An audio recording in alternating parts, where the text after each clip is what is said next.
Donc là, on est rendu, si on veut, au troisième axe de conservation de l'eau, qui est de limiter l'érosion. Puis quand on parle de limiter l'érosion, on fait surtout référence dans les interventions à mettre en place des aménagements hydro-agricoles. On aurait pu les séparer de plusieurs manières. La manière qu'on a privilégiée, c'est en y allant par les ouvrages qui touchent le réseau hydraulique, ceux qui touchent les structures de captage et de sédimentation, et ceux qui concernent la protection des confluences ou de l'exutoire final ou des berges, appelez ça comme vous voulez. Bref, la protection de la sortie finale de l'eau qui sort des champs. Puis, il va y avoir quelques exemples d'interventions qui vont vous être présentés par François Durand, ingénieur agronome au GEMA de Saguenay-Lac-Saint-Jean. Moi, mon rôle maintenant, c'est de faire un peu un survol des grands concepts, se remettre à la même page ensemble. Donc, réseau hydraulique, c'est quoi son rôle? On en a parlé un petit peu hier. L'objectif, finalement, c'est de ralentir puis d'évacuer les surplus d'eau vers l'extérieur du champ. Le réseau hydraulique, en gros, je pense que ça fait assez le tour du but. Puis, on va parler de nivellement en planche ou en planche qu'on voit pas. On va parler aussi de voies d'eau aménagées comme les raies de curage, les rigoles d'interception, les voies d'eau engazonnées, les fossés. Puis, seulement se rappeler que l'un ne va pas sans l'autre. C'est pas parce qu'on fait un nivellement excusez-moi l'anglicisme, partout dans le champ, en planche ou non, qu'on peut se passer d'aménager des voies d'eau. Du moins, les cas sont assez rares. Alors, c'est quoi une voie d'eau aménagée quand on parle de réseau hydraulique? Dans les vieux ouvrages, c'était plus des termes qui revenaient souvent qu'aujourd'hui. On dirait qu'on les a un petit peu évacués, notre vocabulaire. Les rigoles d'interception, les raies de curage ou les entreplanches, comme on appelle. Donc, les rigoles d'interception, juste rappeler que c'est en perpendiculaire de la pente dominante du champ. Puis les raies de curage, c'est des raies entre les planches, puis que c'est des canaux qui sont possibles de traverser avec la machinerie, puis qui permettent finalement de ramasser à même l'intérieur du champ les excédents d'eau. Puis ces voies-là peuvent être engazonnées ou non.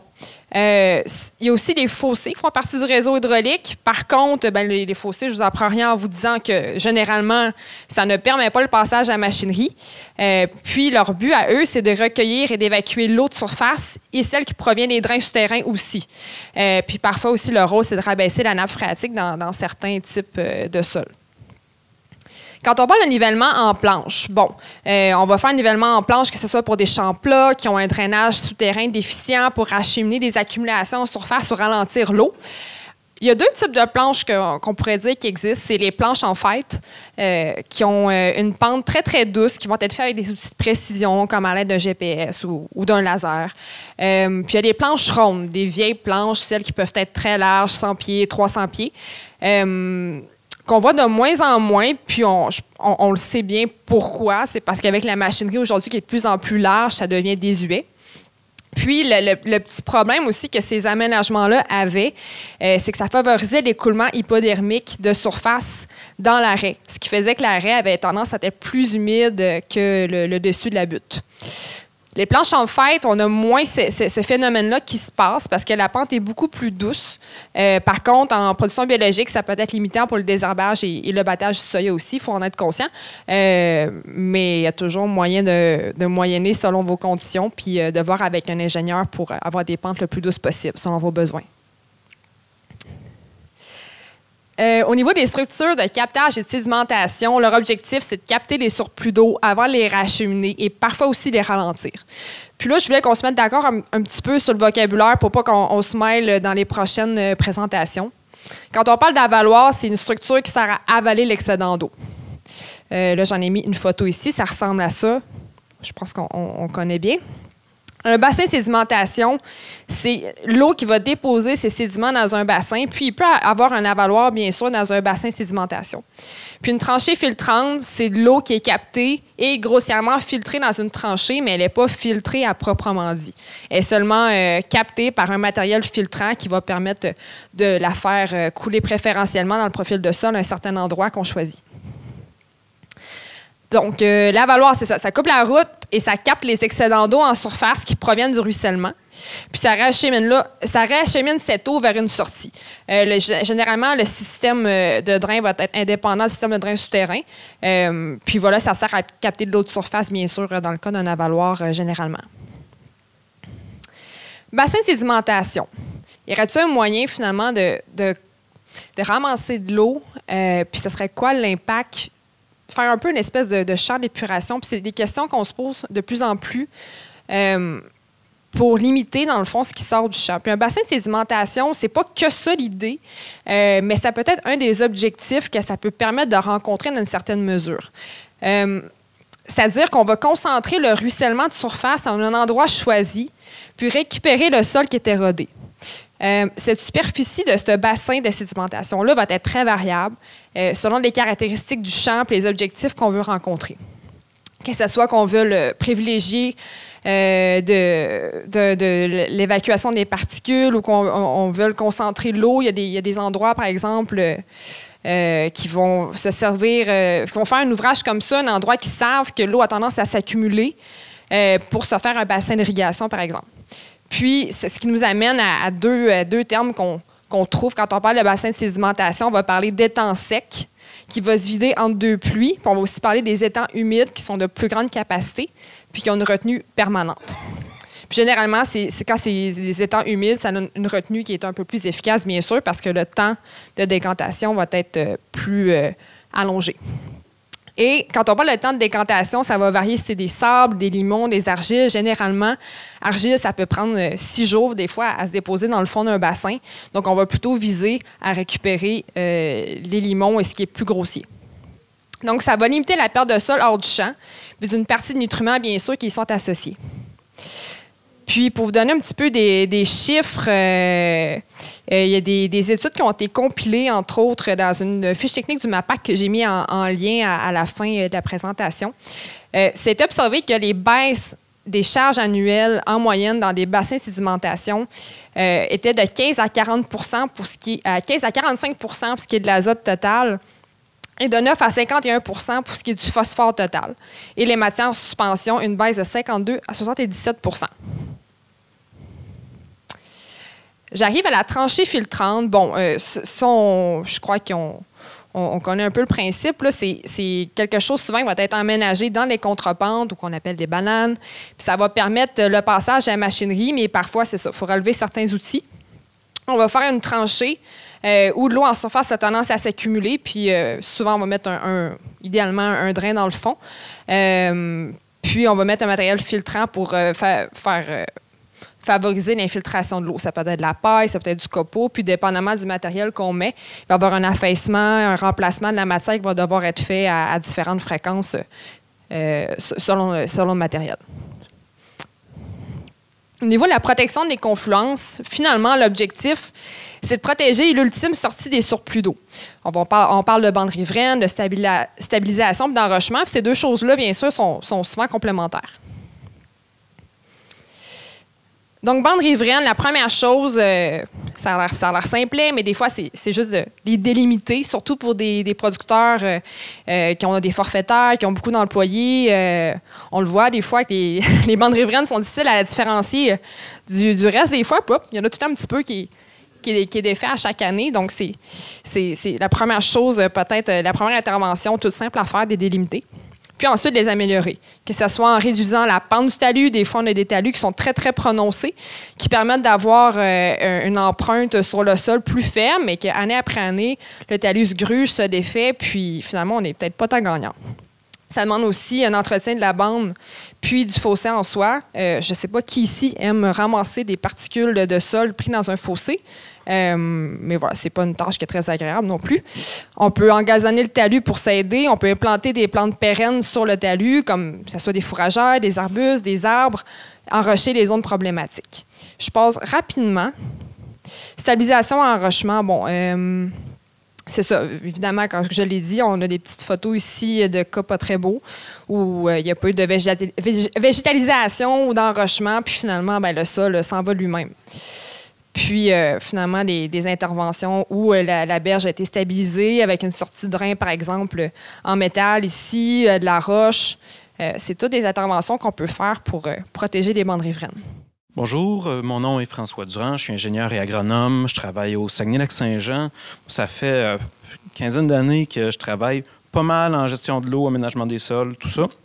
Puis Caroline, Alexandra et l'équipe de l'IRDA m'ont invité à présenter des projets concrets en suivant un peu là, la démarche d'Alexandra, c'est-à-dire vous présenter des exemples gestion des réseaux hydrauliques à l'intérieur des champs, d'ouvrages de sédimentation, de protection des berges. Puis je finis ma présentation avec un projet complet qui inclut qui intègre les trois trucs précédents, les trois concepts précédents. Pardon. Merci. Alors, rapidement, si je regarde le réseau hydraulique, je rappelle, je me recadre dans le contexte de la journée. On vise toujours à protéger la qualité de l'eau en agriculture biologique. Fait que je m'intéresse peu à ce moment-ci au réseau hydraulique, qui est le réseau de fossés, les réseaux de cours d'eau autour des champs. Je regarde vraiment, moi, ce qui se passe à l'intérieur du champ même.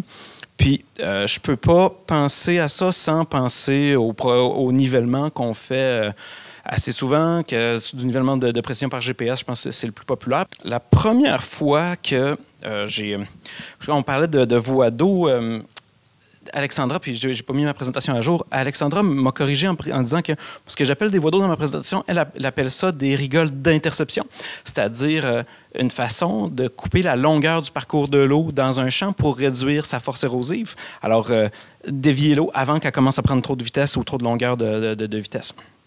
La première fois que j'ai pensé à faire du nivellement en fonction de la gestion de l'érosion, c'était un client en Estrie. Lui, il m'a fait venir, je faisais du service conseil en drainage, en nivellement. Puis quand on marchait les champs, il y avait des trucs comme ça. Puis oui, je veux dire, on va faire du nivellement pour sortir l'eau de surface, mais ses besoins en érosion étaient criants. Fait que ce qu'on s'est dit, c'est dit, on va en profiter. On va faire des voies d'eau qui s'appellent maintenant des rigoles d'interception, n'est-ce pas? En laissant des pentes d'entrée et de sortie tellement douces, parce que le nivellement en GPS permet ça, que quand on les cultive, on s'en aperçoit presque pas. Fait que l'objectif, c'est que le parcours de l'eau soit coupé avant le problème. Si lui, dans son champ, après 300 mètres, il commence à avoir des rigoles, à 250 ou à 200 mètres, je vais faire une rigole d'interception.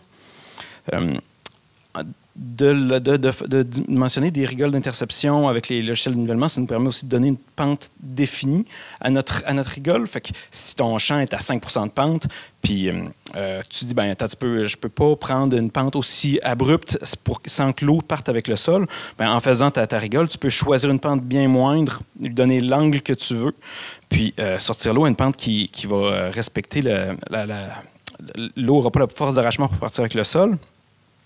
Puis finalement, elle peut suivre un parcours protégé. Fait que si, à l'usage ou même d'avance, tu dimensionnes, tu dis, je vais te faire une voie d'eau, mais il va falloir que tu la gardes engazonnée ou que tu ne travailles jamais ou que tu l'enroches à la limite. Bon, ça te permet de protéger le parcours.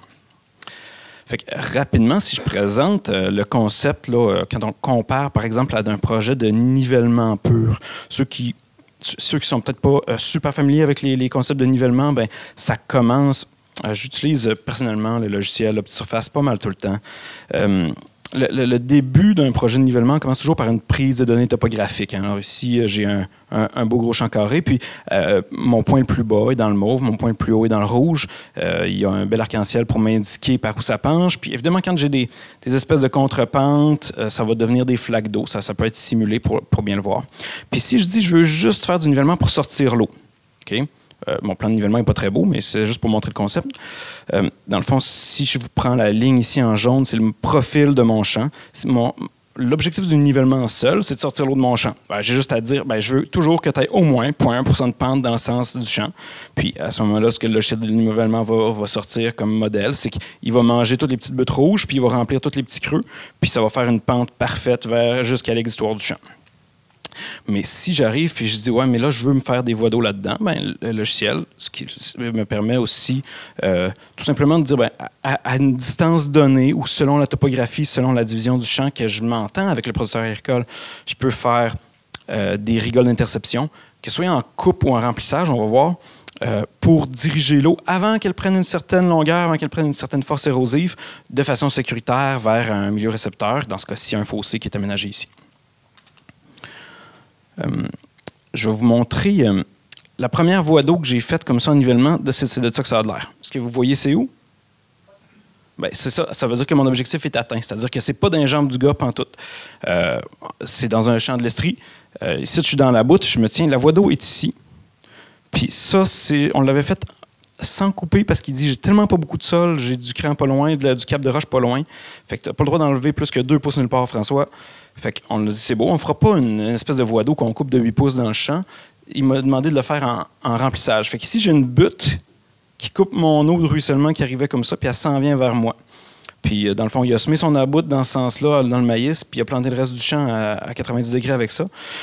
Puis, écoute, la voie d'eau, je pense qu'elle est à peu près à 45 degrés avec ça, là, mais il ne l'a pas senti. Là. Il dit, tu sais, je le sais parce que je sais qu'il est là, mais c'est pas pire qu'une bosse dans le champ. Puis ça va couper mon eau avant qu'elle ait une force érosive puis qu'elle commence à créer des rigoles dans le champ. Fait que c'est un peu ma conclusion sur la gestion des réseaux hydrauliques dans le champ. Là, oui, tu peux faire plein d'autres trucs puis tu peux avoir d'autres ouvrages, mais le nivellement est tellement une belle occasion de s'en occuper que c'est dommage de ne pas le faire quand on travaille avec ces outils-là. Côté ouvrage de sédimentation, si j'ai des exemples à donner, avant ça, l'ouvrage de sédimentation, pour moi, ça reste comme, mettons, une deuxième ligne. C'est pas mon idéal.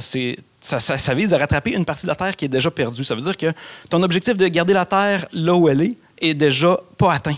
Fait que tu es obligé de venir pédaler après ça en aval pour essayer d'en rattraper une partie. Puis avant de tomber dans les ouvrages de sédimentation, il y a une photo un phénomène qui, moi, me fascine à chaque fois que je le vois puis que je trouve super intéressant. Je ne sais pas si vous voyez bien, mais okay. C'est une photo que j'ai prise ce printemps. À chaque fois que je le vois, j'essaie de prendre une nouvelle photo de ça pour le montrer. Juste ici, à côté de moi, il y avait un ouvrage de rétention qui faisait qu'il y avait une flaque d'eau à la fonte des neiges. Puis on voit la grosseur de la flaque avec les résidus de maïs qu'il y avait dans le champ. Ça doit être quelque chose comme ça. Puis ce qui, moi, m'intéresse, c'est les dépôts de sol qu'il y a eu à l'intérieur de la flaque. Puis Alexandra nous a parlé des bassins de sédimentation, puis dire, tu sais, si tu veux sédimenter une argile, c'est 24 à 5 jours de sédimentation. Le sol qu'on perd n'est pas toujours mis en suspension. Fait qu'ici, quand on a du sol qui est traîné dans des petites rigoles dans le champ, dès qu'il va frapper une flaque d'eau ou que la vitesse de l'eau va tomber à zéro, il va se déposer à cet endroit-là. Puis c'est pas du sable, c'est du sol argileux ici. Fait que, dans le fond, c'est tout ce que j'avais comme agrégat, tout ce que j'avais comme beau sol. Si j'avais pas eu de flaque d'eau dans le champ, il serait flushé dans le cours d'eau à côté. Mais juste parce que j'avais une petite flaque d'eau, puis c'est pas très grand, c'était pas très profond, il devait avoir à peu près 10 pouces d'eau. Ça me prend pas une grosse flaque d'eau pour arrêter la vitesse de l'eau, puis sédimenter, dans le fond, déposer tout ce qui était traîné par l'eau. Fait que ça, j'essaie d'en profiter quand je fais des structures d'arrêt dans le champ pour pas être obligé de ramasser mon eau dans le fossé, mon sédiment dans le fossé. Je vais vous montrer une couple d'exemples plus classiques. C'est le fossé avaloir. C'est sûr que ici, je l'utilise pour drainer, entre autres, des fossés sans exutoire. Fait que si on a autour d'un cap de roche, autour d'un boisé, moi, je vais recommander un fossé pour séparer la gestion de l'eau entre le champ et la forêt qui finit de dégeler un mois plus tard. Ou la cape de roche qui a 100% de ruissellement parce que c'est de la roche. Fait que tu ne veux pas gérer cette eau-là dans le champ. Mais ça donne que ça fait des fossés qui ont des topographies un peu bizarres, puis des fois, tu serais obligé d'ouvrir un grand fossé dans le champ pour le vider. À la place de ça, on le vide dans un avaloir. Ce que ça donne, c'est que ça interrompt le parcours de l'eau. Fait que quand on parle de gestion de l'érosion, tu viens arrêter un ruissellement qui serait dans ton champ, puis qui mouillerait tout le temps ton champ, puis qui finirait par partir avec des particules aussi. Puis ça capte les sédiments dans le fossé. C'est ça, dans le fond, ça les capte, mais ça les capte dans le fossé. Fait que pour moi, c'est un petit peu un échec parce que après ça, je suis obligé de fournir l'effort de venir avec la pelle ou de venir avec mon bucket puis d'aller chercher mes sédiments dans le fossé, de l'entretenir puis de les remettre dans le champ. Fait que pour moi, si je suis capable de l'arrêter avant ça, je vais me trouver gagnant. Finalement, ici, la première fois que j'ai vu un fossé, que je me suis dit, hey, c'est vrai, lui, il est en train de fonctionner pour capter des sédiments. Puis ce qui m'a allumé, c'est qu'il y a un avaloir juste derrière moi, puis je m'excuse que ce ne soit pas dans la photo, là. Mais ce que je voyais, c'est, voyez-vous les lignes ici sur le long de ça? Ça, c'est que mon eau, elle a baissé bien tranquillement parce qu'il y avait un avaloir. Puis si on fait un fossé avaloir pour capter des sédiments, ce qu'on veut, c'est qu'il y ait une rétention d'eau dans le fossé, puis qu'il s'en aille tranquillement, ce qui laisse le temps aux sédiments de se déplacer. Fait que si ton fossé est toujours sec, ça veut dire que ça flush peut-être trop vite pour bien sédimenter. Un autre exemple de fossé avaloir ici, toujours un client dans l'Estrie que, c'est ça, exactement, il y avait un petit ruissellement qui arrivait d'une forêt en amont, puis même, regardez, c'est pratique de gestion des sols. L'exemplaire ici il est en blé d'hiver, on est au printemps, en blé d'automne, pardon, on est au printemps, puis même s'il fait attention à ses sols, s'il y a des grosses pentes, puis un petit écoulement qui continue tout le temps, mais ça finit toujours par faire de l'érosion. Fait que la solution dans ce cas-là, c'est, moi j'ai recommandé, fais-toi un fossé en amont, puis intercepte ton écoulement, installe-toi un avaloir, il l'a fait maison. Il s'est fait un petit bassin un peu plus gros. Je ne sais pas à quel point son bassin va servir, mais ça a arrêté l'écoulement. Fait que c'est vraiment les objectifs qu'Alexandra nous avait donnés sur les avaloirs. Un autre exemple chez la même personne en Estrie de fossé avaloir. Ça, c'est pour moi, alors fait que là, je vous le dis depuis tantôt, c'est un peu un échec quand un fossé se remplit de terre puis qu'il faut que j'aille chercher mes sédiments dans le fossé. On avait fait un fossé avaloir ici pour des raisons de drainage, un peu de gestion d'érosion aussi. Quand on est arrivé ce printemps-là pour visiter notre ouvrage, c'était plein. C'est un fossé qui a au moins 6 pieds de profond. Fait que mettez-vous des pentes de côté, 1,5 dans un, puis une coupe de pieds dans le fond. C'est 18-20 pieds de large, ça ici. Puis c'est bien plein de sol. Fait que moi, j'étais catastrophé en voyant ça. Mais lui, le producteur, était super content. Il dit, pour la première fois, là, mon sol n'est pas rendu dans la rivière en bas, il est resté ici. Puis, tu sais, l'avaloir est complètement enseveli. Probablement que le drain est bouché, là, mais lui, il était vraiment content quand même. Puis, ça lui a permis, entre autres, d'imaginer le volume qu'il perdait à chaque année. Parce que, tu sais, dans le fond, tu vois une petite rigole, tu te dis, ouais, encore une petite rigole, je vais RC, puis ça va disparaître, c'est correct. Mais dans le fond, là, il a vu, c'est comme l'équivalent comme 4 roues de terre qu'il y a là. Puis c'est ça que je perdais. Puis on a coupé en deux. Fait il perdait le double de ça à chaque année au moins. Fait que ça, c'est bon. Puis finalement, dernière diapo sur les avaloirs, comment j'aime les utiliser. Fait que ça, c'est un ouvrage que, toujours avec le producteur, on a choisi l'emplacement. J'aime bien mettre des avaloirs là où ils ne seront pas dans les jambes. Fait que si j'ai une haie brise-vent, si j'ai un chemin de ferme, c'est déjà un petit blocage à l'écoulement. Puis, dans les champs du Saguenay-Lac-Saint-Jean, on a des beaux plateaux. Puis après ça, on a des exutoires qui deviennent de plus en plus prononcés. Fait que ça tombe vallonneux après ça, puis très profond. Fait que mon objectif, si je veux arrêter des sédiments, puis arrêter de l'eau, puis c'est pas en bas de la pente, c'est vraiment en haut. Fait que ici, son champ, là, c'est des champs là, de l'ordre de... En bas de 0,5 % de pente. On est venu se faire une risberme, un petit déversoir en rocher en cas de crue. Puis, dans le fond, le but de ça, c'est de faire une grande flaque d'eau ici en amont, puis que cette eau-là parte tranquillement. Fait que quand je vais avoir des problèmes d'érosion dans le champ, mon but, c'est que mes sédiments ils arrêtent dans le champ. Pas dans le fossé, pas sur le bord d'un fossé. Ils restent vraiment en haut dans le champ, puis j'aurais même pas besoin de les transporter. Petite anecdote, ce gars-là m'a appris qu'il ne faut jamais déneiger un avaloir. Fait que la première année qu'on l'avait installé, il était super curieux. Puis il dit là, c'est la fonte des neiges, là, au mois de mars, mais il y avait encore bien de la neige, mais tu voyais que ça coulait par en dessous. Il montait en skidoo. Fait que là, on avait fait un système 3-4 avaloirs en série, des tuyaux, tout le kit. Puis là, il entendait couler, mais il ne le voyait pas parce que c'était sous la croûte de neige. Fait qu'il dit, attends un petit peu, je vais aller voir. Puis là, il déneige, il regarde, ça marche, c'est super le fun. Puis là, cette nuit-là, il a fait, évidemment, moins 25. Fait que le gel est descendu, puis il a bloqué son tuyau. Fait que depuis ce temps-là, merci Jean-François, je sais qu'il ne faut pas déneiger des avaloirs. Protection des berges, je parle surtout de protection des confluences. Les bandes riveraines, faites-les super larges. C'est tout. Le côté confluence, la plupart des confluences, on va faire de l'enrochement tout simplement.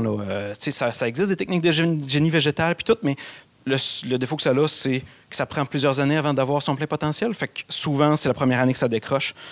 Fait que ici, c'est simplement là, une voie d'eau préférentielle qui est virée en chute enrochée, tout simplement. Souvent, on les joint aux sorties de drains parce que les drains sont dans les baisseurs. Les confluences, c'est bien beau. Puis oui, ça va patcher les trous que les producteurs disent « Hey, je vais perdre mon tracteur ici. » Mais c'est très, très ponctuel. Puis ça a peu d'impact sur la perte moyenne de sol arable à l'hectare. Fait que c'est pas une... Oui, ça va patcher un bobo, mais c'est pas une solution...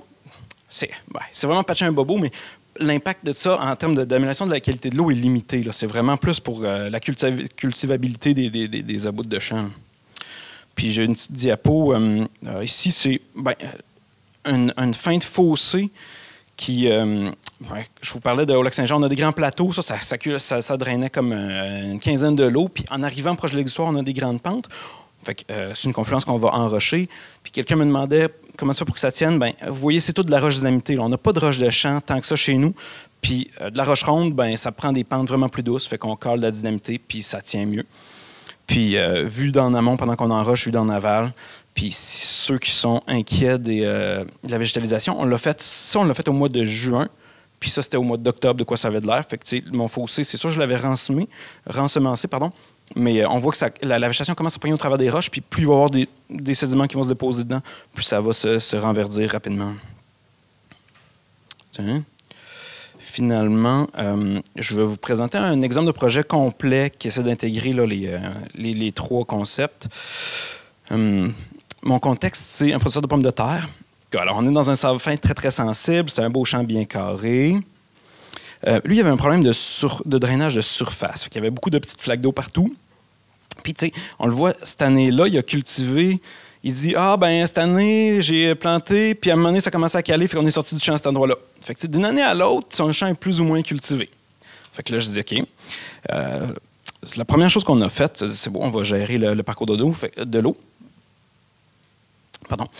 Dans les réseaux hydrauliques, on parle de drainage de surface vraiment. Là. Fait que ce qu'on a fait, c'est qu'on a nivelé le champ, on a donné une pente continue, puis dans le sens des buttes. En pomme de terre, tu ne peux pas donner une sens en travers parce que c'est buté de 8 pouces de haut. Fait que l'eau, elle va dans un sens seulement. Puis on a fait des voies d'eau qui s'appellent maintenant des rigoles d'interception. Puis, dans le fond, on l'a fait à plusieurs reprises. Puis, il y avait un avantage pour lui à le faire à plusieurs reprises parce qu'il disait, comme d'une année à l'autre, je ne sais pas comment mon champ va être portant. S'il est déjà séparé dans des zones spécifiques, je peux dire, la première zone ici, je peux venir la planter au 15 mai. Puis, je vais peut-être attendre au 1er juin pour faire la 2e ou la 3e ou la 4e. À chacune des sections de champ qu'on a conservées, après ça, on a fait une rigole d'interception qui canalise en pente sécuritaire vers un fossé qui avait été aménagé pour drainer le champ. Va canaliser l'eau de chacune des sous-parcelles. Puis, on les a dimensionnés ensemble pour qu'ils puissent virer ces machineries dedans. Fait qu'il me dit, si je veux faire une voie de circulation, ça me prend tant de largeur de voie. Fait qu'on les a faites pour ça.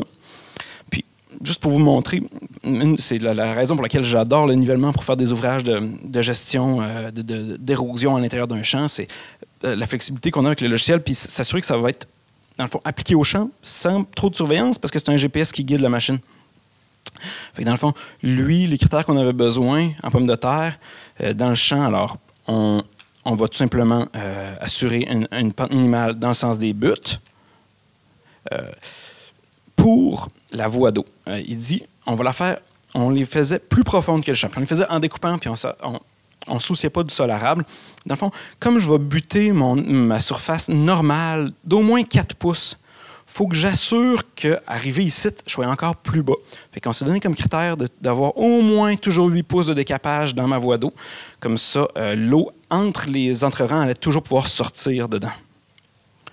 Il dit, quand je dépine ma buteuse, il faut que j'aille plus que 4 pouces de dénivelé, sinon je vais avoir une contrepente dans mes derniers 60 pieds, qui est la longueur que ça me prend pour virer puis sortir ma buteuse. Fait que, OK, on va se mettre au moins 5 pouces de dénivelé dans les 60 derniers pieds. Ensuite, ça, la largeur de passage ici, on l'a déterminé ensemble selon la largeur de la gratte, mais selon la largeur de ces machines aussi. Puis moi, je m'occupe ensuite d'envoyer l'eau de façon sécuritaire dans un exutoire qui va être stabilisé. Fait que c'est vraiment... j'aime ça, la souplesse que ça permet, puis le design avec le producteur. Fait que ça, c'est mon réseau hydraulique. La deuxième étape, c'est mes ouvrages de rétention des sédiments. Okay. Puis dans le fond, le fait d'avoir une voie d'eau, une rigole d'interception qui est engazonnée, on va capter une grande partie des sédiments dedans. Puis ça va être direct dans le champ. Ça va être plus facile à faire que d'aller le chercher dans le fossé. Puis le deuxième, c'est que, dans le fond, lui, on avait créé ce fossé-là pour prendre l'eau ici puis pour l'envoyer vers le milieu récepteur. Bien, installer un ponceau à valoir va me permettre de garder de l'eau dans mon fossé puis de sédimenter le sable là où est-ce qu'il sort plutôt que vers la fin du fossé. Pour ceux qui ne savent pas c'est quoi un ponceau à valoir, ben c'est un ponceau avec un coude de 90 degrés qui est perforé. Fait que dans le fond, c'est comme un avaloir, mais à plus grande capacité. Quand il y a une crue, ça enfile direct dedans. Mais ça permet toujours de garder un certain volume d'eau dans le fossé qui, lui, va partir plus tranquillement. Fait que c'est ce que ça me permet aussi... attends un peu. De protection des confluences. C'est sûr que chacune de mes voies d'eau engazonnées va être enrochée à sa confluence avec le fossé, mais mon ponceau à valoir, dans le fond, quand je fais un ponceau à valoir, je l'enroche comme un mur de tête de ponceau. Fait que lui aussi, c'est une confluence enrochée. Fait que il sert à la fois à la sédimentation puis à la protection de ma confluence. Si je vous montre de quoi ça a de l'air, c'est les voies d'eau les plus violentes que je fais, okay? Parce que je décape 8 pouces de sol arable, c'est comme, OK, il n'y en a plus. Mais c'est de ça que ça a de l'air, dans le fond. Puis c'est sûr qu'elle ne sera pas cultivée en pomme de terre, fait qu'elle a une pente assez douce, elle va être laissée à peu près à nu. Il y a planté dedans, ça pousse peu, parce qu'on a enlevé le sol arable. c'est un des trucs qu'on est en train de suivre, de dire est-ce que ça vaut la peine, on va se remettre du sol arabe de côté, faire 2-3 cm plus profond, remettre du sol arabe, replanter, ou je vais avoir de toute façon plein de sol arabe qui va partir de mon champ puis venir dedans, puis le déposer, ou devrais-je engazonner avec de la tourbe en rouleau, que j'ai déjà 1 cm de terre noire dedans. On est encore en train de se poser des questions. On va regarder comment ça fonctionne. On l'a fait, on l'a fait en 2021, celle-là. Fait que ça va être le temps cette année, là, pendant l'été, de retourner faire une visite. Évidemment, la voie d'eau enrochée ici, là, la confluence enrochée pour prendre l'eau vers le fossé. Finalement, en conclusion, je vous l'ai dit un peu, mais pour moi, la gestion de l'érosion, ça s'inscrit vraiment bien dans la gestion du drainage de surface. Fait que quand on fait du nivellement, c'est vraiment un bon moment pour penser à est-ce que j'ai un problème juste d'eau de surface ou j'en profite pour réduire l'érosion aussi, la force érosive de l'eau, puis donc les exportations de sol en dehors de mon champ. Puis, ce que j'aime, moi, c'est quand les différents aménagements peuvent servir à plusieurs fins. Hein. Fait que ici, bon, dans le dernier exemple que je vous ai donné, mes voies d'eau, ils servent comme drainage de surface, fait que c'est l'exutoire des entreraies. Ils servent à la réduction de l'érosion parce que je réduis la longueur de parcours. Avant que l'eau prenne de la vitesse, je l'intercepte. Je les envoie dans une pente que moi, je contrôle, puis je peux décider d'engazonner la surface si je veux.